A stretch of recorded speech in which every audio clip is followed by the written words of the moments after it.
राधे राधे दोस्तों। आज की हमारी कहानी है एक जाट और एक पंडित की बड़ी ही मजेदार कहानी। बहुत पुराने समय की बात है। रामपुर नामक गांव में दो मित्र रहा करते थे। उनमें से एक पंडित का बेटा था और दूसरा चौधरी का। पंडित के बेटे का नाम जनार्दन दास था और जाट के बेटे का नाम रघुवीर था। दोनों बचपन से ही अच्छे दोस्त थे। दोनों एक ही पाठशाला में पढ़ते थे। साथ ही पाठशाला जाना और गांव के बगीचे से एक साथ फल तोड़कर खाना, गांव के मटर के खेतों से फलियां चुराकर खाना, ये उनका पसंदीदा काम था। गांव के लोग उनकी दोस्ती की मिसाल देते थे। दोनों की दोस्ती इस कदर थी कि 24 में से 8 घंटे दोनों साथ ही रहते। दोनों में से अगर एक अपने मामा के घर चला जाता तो दूसरा उसके घर आकर बार बार पूछता कि वो कब आएगा मामा के घर से। ऐसे ही खेलते कूदते दोनों किशोर अवस्था में पहुंच गए। जनार्दन ठहरा पंडित का बेटा तो ब्राह्मण देवता को तो काशी जाना ही था विद्या ग्रहण करने के लिए। तो जनार्दन के पिता ने उसे काशी भेज दिया एक श्रेष्ठ पंडित बनने के लिए। पर रघुवीर तो ठहरा जाट का बेटा। गांव की पाठशाला में जो पढ़ा सो पढ़ा। उसके बाद अपने पुश्तैनी काम धंधे में ही लग गया। अपने पिता के साथ खेतों में हल चलाना, गाय भैंसों का दूध निकालकर बाजार में बेचना, यही उसका काम था। रघुवीर के पिता कहते, पढ़ लिख कर क्या होगा, अपने घर में भत्ते काम है, अच्छी खासी जमीन है, खेती बाड़ी है, गाय भैंस है, हमारे ही घर में नौकर चाकर आकर कोई काम कर ले। पढ़ लिख कर क्या करना है, ज्यादा किसी की नौकरी ही तो करनी नहीं है। नौकरी तो हम अपने घर में 4 लोगों को दे सकते हैं, तो क्यों पढ़ाई लिखाई ज्यादा करनी। बस हरफ सनागत हो गया वो ही बहुत है। पहले के जमाने में लोग कम ही पढ़ाई लिखाई करते थे। बस ब्राह्मण लोग ही काशी पढ़ने के लिए जाते और श्रेष्ठ पंडित बनकर वापस आते। समय अपनी गति से चल रहा था। जनार्दन की शिक्षा समाप्त हुई और वो अपने घर लौट आया। रघुवीर को जब ये पता चला तो दोस्त से मिलने की उसे बड़ी इच्छा हुई। उसने अपने पिता से कहा, पिताजी, खेत में एक हलाई भर के मैं वापस घर आकर जनार्दन से मिलने जाऊंगा। तो रघुवीर के पिताजी बोले, ठीक है बेटा, तुम घर जाकर नहा धोकर जनार्दन से मिलना, पर एक बात का ध्यान रखना, थोड़ा साफ सुथरा होकर जाना, क्योंकि पंडित नहाए धोए रहते हैं। अपने पिता से आज्ञा लेकर रघुवीर बैलों की जोड़ी और अपने हल को कंधे पर रखकर गांव की तरफ चला जा रहा था। उधर जनार्दन भी गांव में भ्रमण के लिए निकला था। बहुत दिन से उसने अपना गांव नहीं देखा था, तो अपने गांव को फिर से एक बार घूमकर देखने की उसकी इच्छा हुई।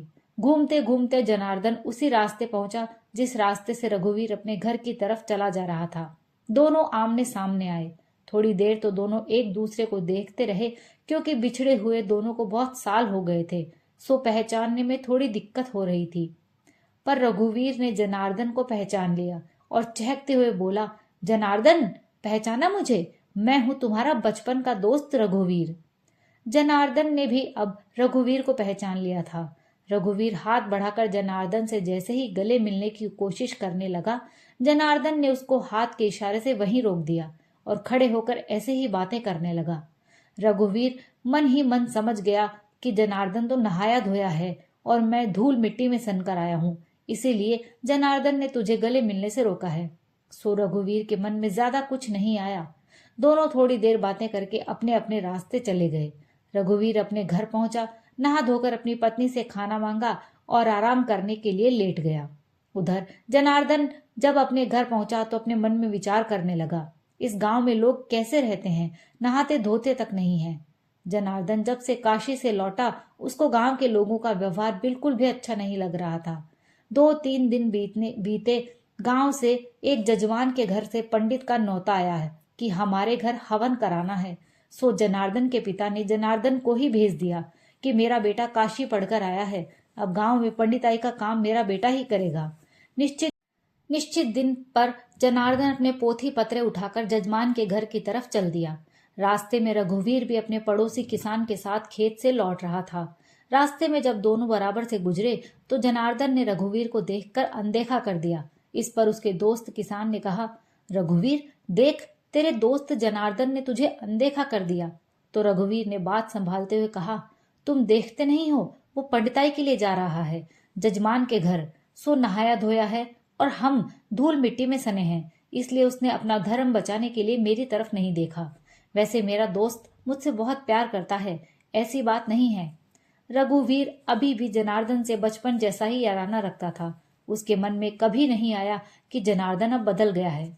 वैसे भी रघुवीर को इतना समय कहाँ था कि वो जनार्दन की प्रतिक्रिया पर सोच सके।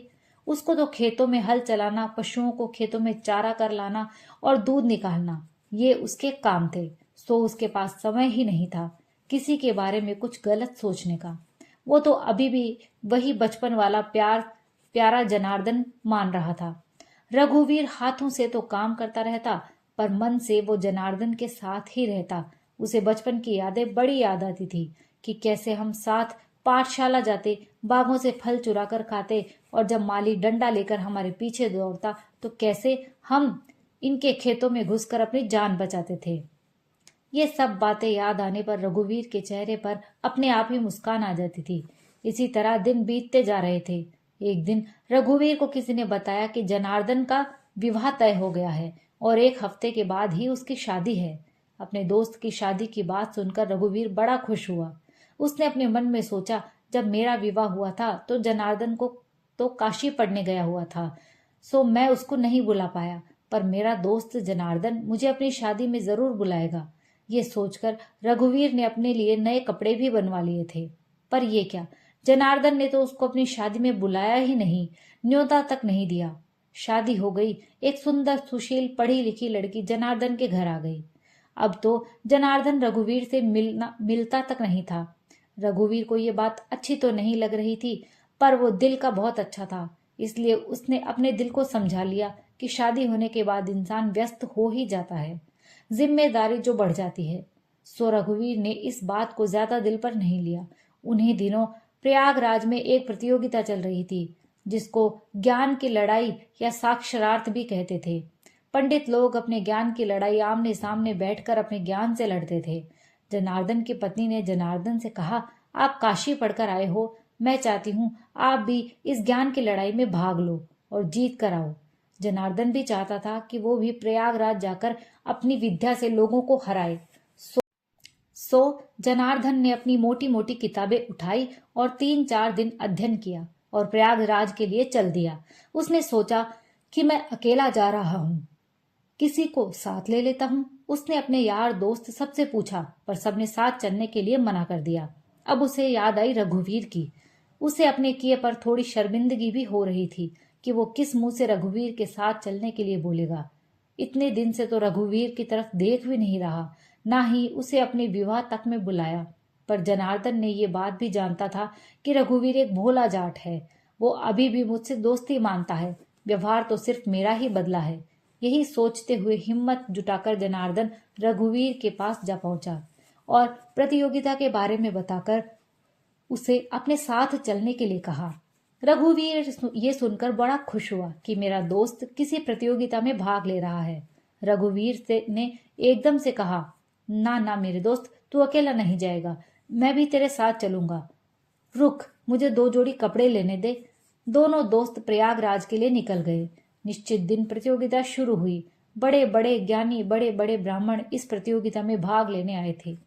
एक बड़े से भवन में प्रतियोगिता शुरू हुई। पंडित आमने सामने बैठकर एक दूसरे को ज्ञान की लड़ाई के द्वारा हरा रहे थे। पंडित जनार्दन ने रघुवीर को एक कमरे में ठहराया। वो अपने साथ उसे ज्ञान की प्रतियोगिता में नहीं लेकर गया, क्योंकि वो जानता था कि ये जड़ बुद्धि जाट है, इसको कुछ समझ में तो आएगा नहीं। भोला भाला आदमी है, तेरे साथ यहाँ तक आ गया, यही बहुत है। अब इसे यहीं कमरे में रहने देता हूँ। उसने ये सोचकर रघुवीर से कहा, रघुवीर, तुम वहां नहीं चल सकते हो। नियम यही है कि पंडित अकेला ही जाएगा, सो तुम इसी कमरे में रुको। मैं साक्षरार्थ में जाता हूँ। जो भी हाल होगा मैं तुम्हें आकर बताऊंगा। अब पंडित जनार्दन साक्षरार्थ के लिए चला गया। साक्षरार्थ शुरू हुई। जनार्दन ने ना जाने कितने बड़े पंडित श्रेष्ठ ब्राह्मणों को अपने ज्ञान के द्वारा हरा दिया।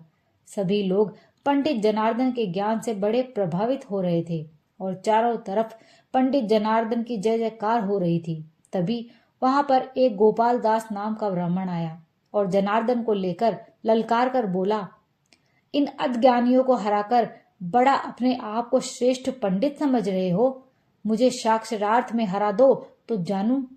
दोनों आमने सामने बैठ गए।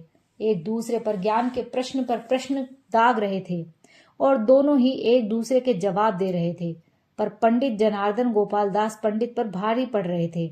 जब पंडित गोपाल दास ने देखा कि तू इससे मुकाबला ना कर पाएगा, हारने की कगार पर है, तो उसने एक अनोखा प्रश्न जनार्दन की तरफ दाग दिया।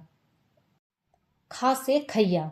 जनार्दन ने पूरी पोथी पत्रे सब खोज कर देख लिए, पर खासे खैया का कोई उत्तर उसे ना मिला। सभी पंडितों ने अपने पोथी पत्रे खोलकर देखे, पर किसी भी पंडित की पोथी पत्रे में खासे खैया का कोई उत्तर नहीं था। सभी हैरान और परेशान थे कि लगता है ये ब्राह्मण हिमालय से ही पढ़कर आया है। इसका ज्ञान तो बड़ा अद्भुत है। ये खासे खैया पता नहीं क्या बोल रहा है, जो हम नहीं पढ़वाए। गोपाल दास पंडित ने जनार्दन से कहा, अपनी हार स्वीकार कर लो, नहीं तो इसका उत्तर दो। जनार्दन ने ना चाहते हुए भी सर खुजलाते हुए अपनी हार स्वीकार कर ली। पंडित जनार्दन हार गया और मुंह लटकाकर वहां से चला गया। अब पंडित जनार्दन जब कमरे में पहुंचा तो रघुवीर ने उसको उदास देखकर पूछा, क्या हुआ मेरे दोस्त, इतना उदास क्यों हो? इतना तो मैं जानता हूं कि तुमने सबको हरा दिया होगा, फिर ये चेहरे पर इतनी उदासी क्यों है? तो जनार्दन ने उसको सारी बात बताई।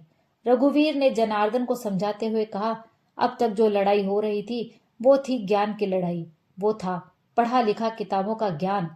लेकिन ये जो सवाल है ना खासे खैया, ये है अड़ंग ज्ञान। और इस अड़ंग ज्ञान को तुम पंडित लोग क्या जानो, इसे तो हम जैसे अड़ंगी जाट ही जान सकते हैं। यहाँ तुम्हारी ब्राह्मण विद्या फेल हो गई है तो मेरी जाट विद्या चलेगी। तो तुम मुझे किसी तरह से इस प्रतियोगिता में भाग लिवा दो, मैं ही उस पंडित को हरा कर दिखाऊंगा।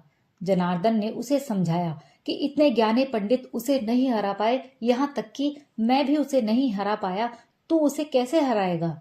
रघुवीर बोला, तेरी हार का बदला मैं जरूर लूंगा। तेरी आंखों में जो ये आंसू हैं उसका एक एक का हिसाब मैं लूंगा। बस ये सब तू मुझ पर छोड़ दे और मुझ पर विश्वास रख। अगले दिन जनार्दन ने रघुवीर को नहलाया धुलाया, अपने कपड़े पहनाए और माथे पर त्रिपुंड लगाकर उसको बिल्कुल पंडित जैसा रूप दे दिया। अब दोनों दोस्त तैयार होकर प्रतियोगिता वाली जगह पर पहुंचे। उस बड़े से भवन में तैयारी चल रही थी।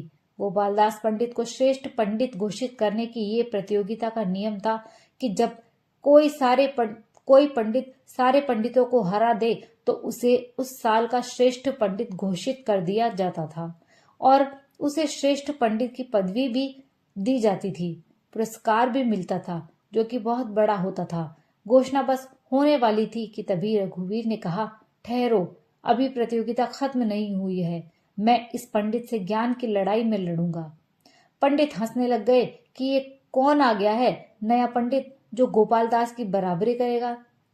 पर नियम ऐसा ही था कि जब तक पंडित सबको ना हरा दे, सबसे जीत कर ही वह श्रेष्ठ पंडित घोषित हो सकता था।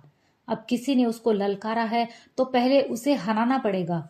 दोनों आमने सामने बैठ गए।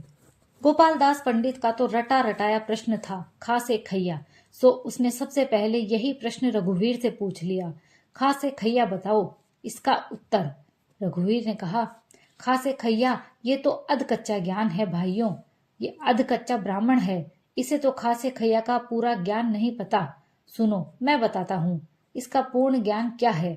सबसे पहले खा से खेत जोतियां, पा से बीज बोहियां और सा से सिंचाई करियां, फा से फसल काटियां, फिर धा से धान निकालियां, फिर पा से पक और फिर बाद में खा से खैया। ना हल चलैया, ना सींचनिया और ना धान कटैया, ना धान पकैया, पहले ही खा से खैया। ये अध कच्चा ज्ञान है और जो मेरा ज्ञान है वो पूर्ण ज्ञान है। अब सब लोग तालियां बजाने लगे। भाई सही कहा, इस पंडित ने तो गोपाल दास के प्रश्न का सबसे अच्छा उत्तर दिया है। अब तो चारों तरफ पंडित रघुवीर की जय जयकार होने लगी। रघुवीर भी हाथ उठाकर सब लोगों का अभिवादन स्वीकार कर रहे थे। जनार्दन की आंखों में खुशी के आंसू आ गए। उसने दौड़कर अपने दोस्त को गले लगा लिया। वहां के प्रबंधक ने घोषणा की कि क्या कोई और पंडित है जो पंडित रघुवीर से साक्षात करना चाहते हो? सभी पंडितों ने हाथ जोड़ लिए। भाई ना, ऐसा ज्ञान हमारे पास नहीं है, सो हम सब हार स्वीकार करते हैं।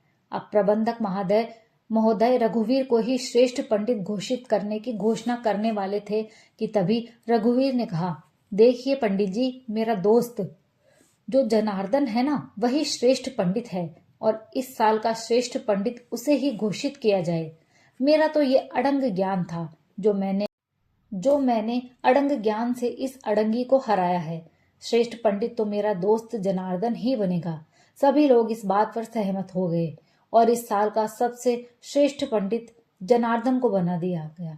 दोनों काशी से पुरस्कार पाकर अपने गांव को लौट गए। गांव वालों को जब ये सूचना मिली कि पंडित जनार्दन प्रतियोगिता जीत गए हैं और गांव लौट रहे हैं, तो सभी ने उनके स्वागत की जोरदार तैयारी की। दोनों ने जैसे ही गांव में कदम रखा, ब्राह्मण देवता का बड़ा भव्य स्वागत किया गया। जनार्दन बोला, स्वागत करो तो रघुवीर का करो, इसी के कारण मैं प्रतियोगिता जीता हूँ। तो रघुवीर ने धीरे से जनार्दन का हाथ दबाकर उसे चुप रहने का इशारा कर दिया। जनार्दन भी अपने दोस्त का इशारा पाकर चुप हो गया था। घर वालों की खुशी का कोई ठिकाना न था, क्योंकि उनके गांव का पंडित न जाने कितने पंडितों को हराकर गांव लौटा था। पर अब जनार्दन मन ही मन ये बात समझ गया था कि ज्ञान ही सब कुछ नहीं होता है। इंसान को अंदर से भी खूबसूरत होना चाहिए।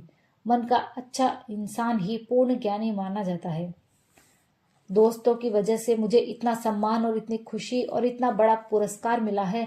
दोनों अब प्रेम पूर्वक रहते थे।